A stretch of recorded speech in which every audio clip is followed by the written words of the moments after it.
Voilà, merci et désolé de ne pas être là ce matin pour des raisons purement professionnelles, mais cela me fait un grand plaisir d'être présent. Ce que je vais présenter peut être un complément ou peut-être loin de ce qui a été dit ce matin, j'en suis désolé, mais le but c'est de me faire comprendre un peu comment je conçois la prise en charge d'un excès de graisse, quelle que soit sa nature, qu'on peut le considérer comme une personne maigre avec un IMC moins de 24, ou bien une personne normale, une personne avec excès de poids, ou bien une personne obèse. Pour moi, la cellule graisseuse, je me comporte avec elle exactement de la même façon. Alors le plaisir de voir cette image est essentiellement de voir la parisienne et l'américaine. Alors la parisienne ne se gêne pas comme on le voit, mais je n'hésiterai pas de montrer, il y avait même des designers du XVIIIe siècle qui faisaient des robes de ce genre.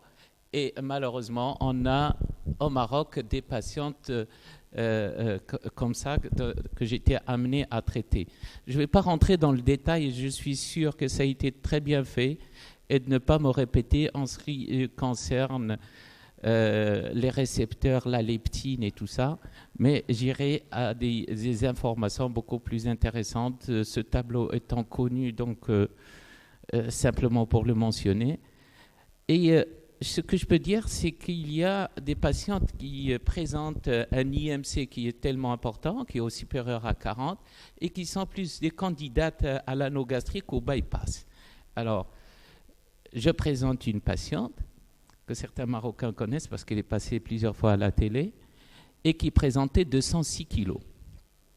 Certainement, aux États-Unis, en Europe, même au Maroc, serait une excellente indication au bypass. C'est une diabétique hypertendue et avec un syndrome endocrinien associé. Prenons une autre, ce genre de patient que nous voyons, une patiente qui pèse 145 kg, 131 kg et qui est une candidate aussi au bypass. Je vais vous montrer comment on prend en charge ce genre de patient dans notre service. Celle-ci, qui a à peine 18 ans, et qui a un tableau d'obésité extrême, qu'est-ce qu'il faut faire pour ce genre de patiente? Un enfant de 15 ans qui pèse 160 kg. Alors, candidat à quoi? Contre-indication à l'anneau, contre-indication au bypass, donc le laisser grossir jusqu'à ce qu'il fasse 18 ans. Cette patiente qui a fait le tour pour la prise en charge de son obésité, il a fait passer 10 ans de régime et qui refuse l'anneau gastrique. C'est une patiente à qui j'ai fait 2 liposuctions séparées du ventre et des cuisses et à qui on a enlevé un total de 40 litres de graisse. Je vais vous dire de quoi il s'agit et pourquoi enlever autant et quel intérêt. Donc, ce qui est intéressant, c'est de voir, par exemple, la transformation de cette zone en post-opératoire et une date ultérieure. Je peux vous assurer que c'est la même patiente. Alors, la prise en charge de l'excès de graisse est vraiment la traversée du désert. Et qui est cette femme qui n'a pas rêvé de perdre 2 ou 3 kilos, ou bien 20 ou 30, ou même 100 kilos? Alors, on est dans un cercle vicieux, on maigrit pour regrossir plus tard. Alors, est-ce que la lipoaspiration est un traitement objectif? Est-ce que c'est un traitement réel de l'obésité?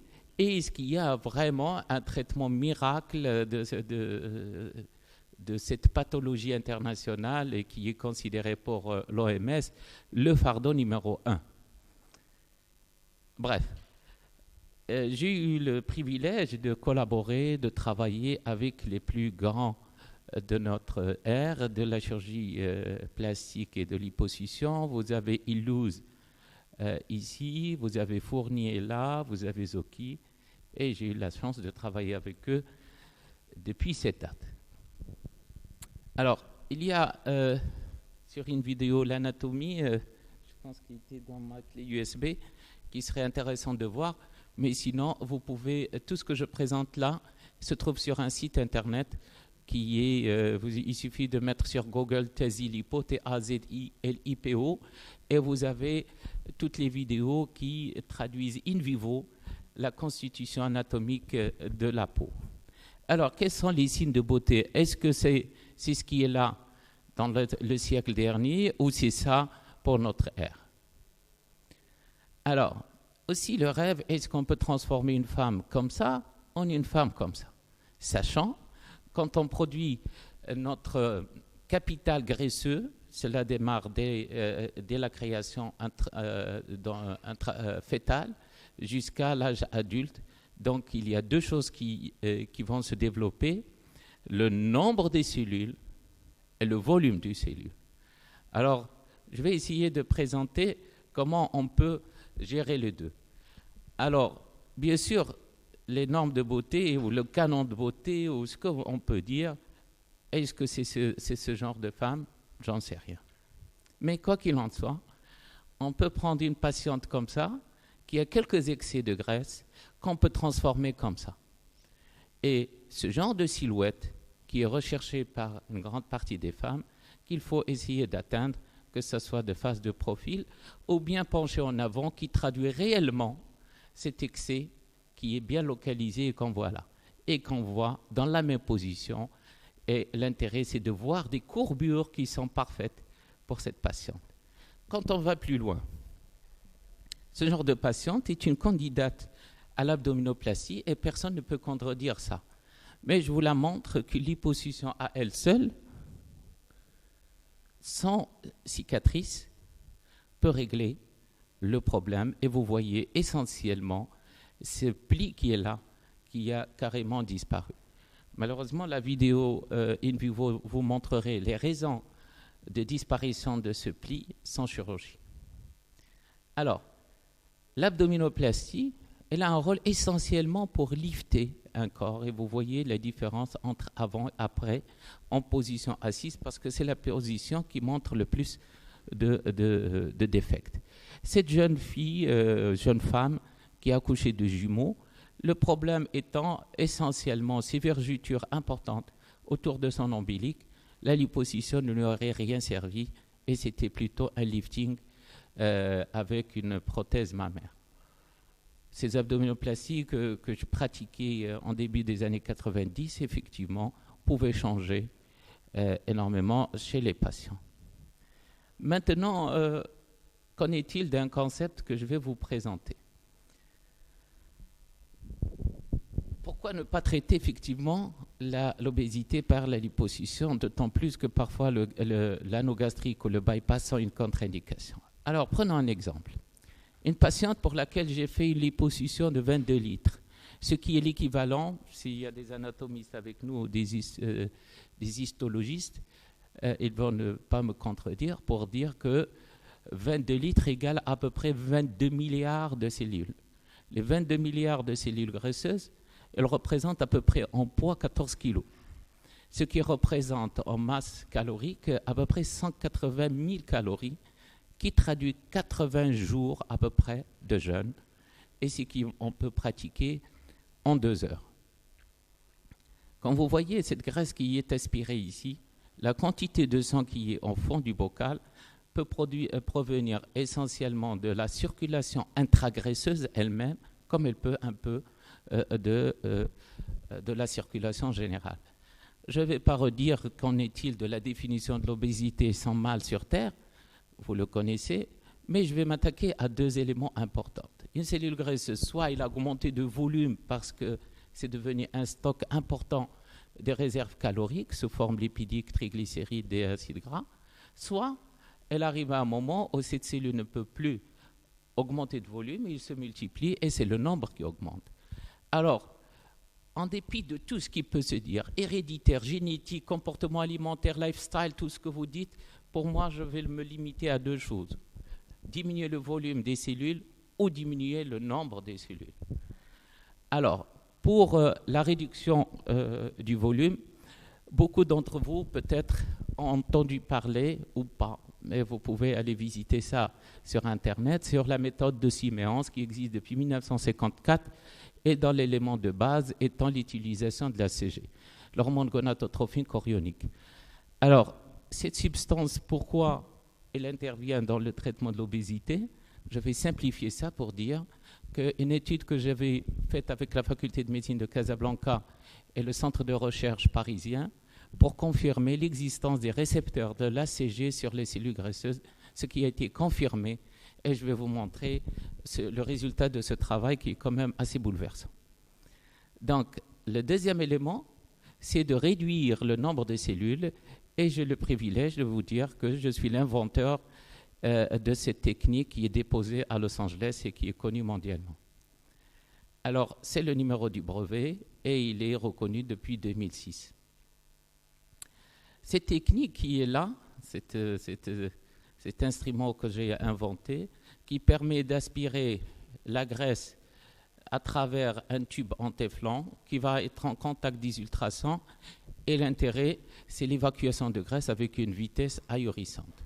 C'est-à-dire, on peut aller jusqu'à enlever 1 litre entre 5 et 10 minutes. Alors, vous faites le calcul et vous pouvez savoir combien vous pouvez aspirer en 2 heures. Alors, je vais présenter une petite expérience de 15 ans sur 2500 patients. Et mon expérience personnelle est de 20 ans. Et le nombre de patients qui ont été traités pour cette série qui a été présentée aussi bien aux États-Unis qu'en Europe, et qui avait traité des hommes et des femmes, et qu'on avait calculé le nombre moyen de centimètres qu'ils perdent en 40 jours, une moyenne à peu près de 8 centimètres de tour de taille. Il diminue au niveau du tour de la poitrine, au niveau des cuisses. Donc ça, c'est des moyennes qui ont été calculées et répertoriées. Donc on a traité des enfants, et actuellement, l'enfant le plus jeune que je prends en charge est uniquement de 6 ans. Alors, qu'en est-il de ce concept? Dans notre corps, il y a plusieurs types de graisses, ça a été dit certainement ce matin. Il y a des graisses qu'il ne faut jamais faire maigrir. Je donne un exemple. La graisse qui est autour de l'œil, la graisse qui est périrénale, la graisse qui est sous la peau qui donne un aspect agréable. Donc, c'est une graisse structurale qu'il faut préserver. Puis, il y a la graisse qui est qu'on peut appeler mobile et qui est notre stock énergétique quotidien pour nous aider à être actifs. Et il y a une graisse qui est pratiquement stagnante, comme la graisse intra-abdominale ou viscérale. Donc, en mélangeant les deux techniques de la cure à l'ACG, qui diminue les volumes tissulaires, surtout graisseux, associés à la liposuction en diminuant le nombre, eh ben, ça nous amène à arriver à des résultats efficaces à court, moyen terme et long terme. Pourquoi je présente cette patiente?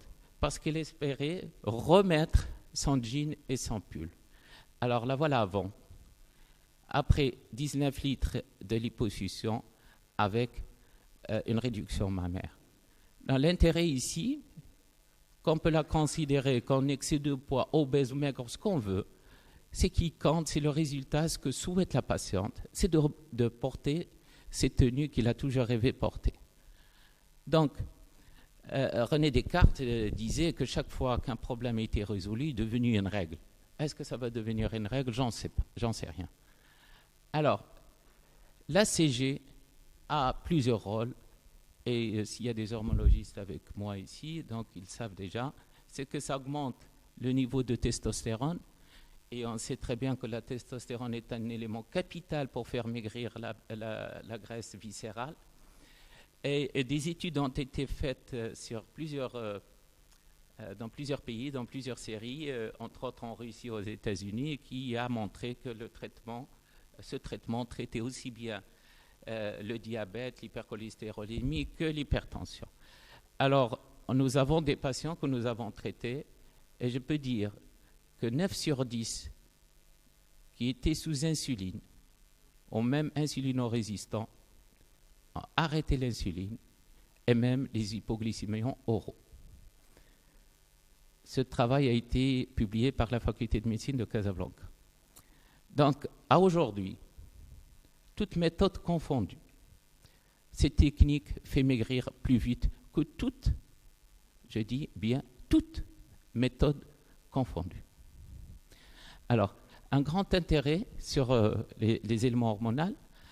Alors, vous avez l'action sur les GF1, sur le testostérone, sur la masse musculaire, mais essentiellement sur la baisse de la masse graisseuse.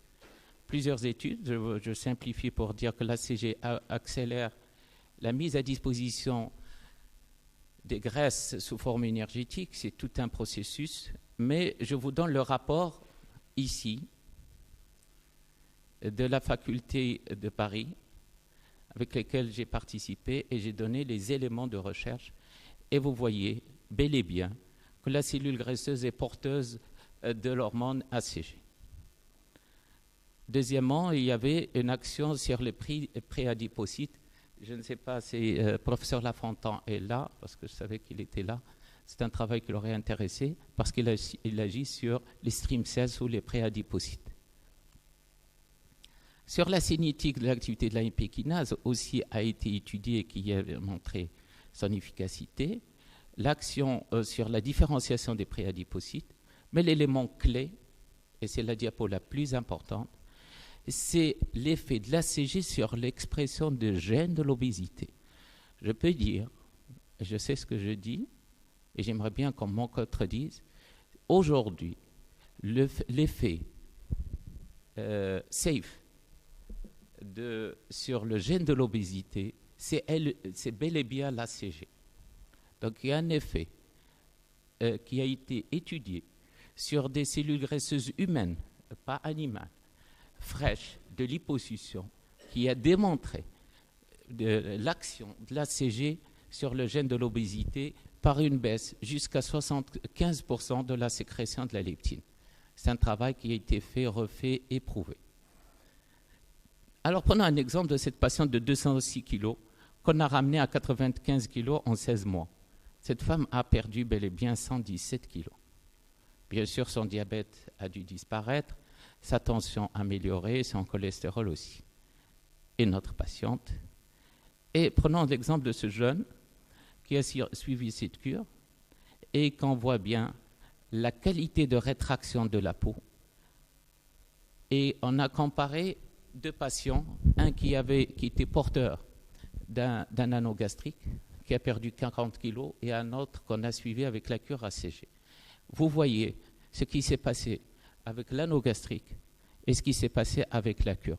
Ces deux patients sont marocains, suivis au Maroc, un pour l'anneau gastrique et l'autre par l'ACG, et vous voyez que celui-là ne peut pas éviter une abdominoplastie. Un autre qui a perdu 37 kilos, et voilà un enfant de 8 ans, et vous voyez après 40 jours ce qui a dû se passer pour la baisse de la graisse. Aussi, ça agit, il y a beaucoup de mamans qui sont un peu tristes de voir leur enfant porter des organes génitaux externes comme ça. Et bien vous les voyez ici 40 jours plus tard. Un enfant de 14 ans. Et voilà, c'est une photo qui ne m'appartient pas, c'est qui appartient au docteur Trodivog de Zurich, qui a tout le mérite d'avoir préservé cette méthode après la mort de Siméance, et j'ai eu l'honneur et le privilège d'hériter après elle ces techniques. Ça, c'est le travail qui a été effectué par la faculté de médecine de Casablanca. Il y a plusieurs personnes qui ont intervenu, il y a les résultats dedans, et qui sont publiés sur le site internet. Alors, quelle est la clé de voûte, ou quelle est la clé qui peut ouvrir cet obstacle ou de passage envers le traitement de l'obésité? Il est multiple. La prise en charge aussi bien du volume de la cellule graisseuse que de son nombre. Alors, je vais y aller pour montrer un peu qu'est-ce qu'on fait dans un bloc opératoire. Vous voyez une patiente, quand elle est infiltrée, pour laquelle on va enlever 20 litres, où la peau devient comme ça. Mais l'intérêt, est-ce que cette peau va revenir en place? Alors, c'est ce que je vais vous montrer. Je vais essayer d'être un peu rapide. Et l'intérêt, c'est ces contours qui sont ici, qui s'effacent avec ces techniques sans faire de longues cicatrices sur le corps. Vous voyez un peu l'ensemble. Voilà une autre patiente pour laquelle il y a une réduction mammaire, une réduction de la masse graisseuse. Et vous voyez la rétraction cutanée, aussi bien de face, de profil, et pour être aussi honnête, de les mettre penchés en avant, parce que c'est la position qui montre tous les défauts. Vous la voyez par vue postérieure, et on voit qu'est-ce que ça donne comme métamorphose à la limite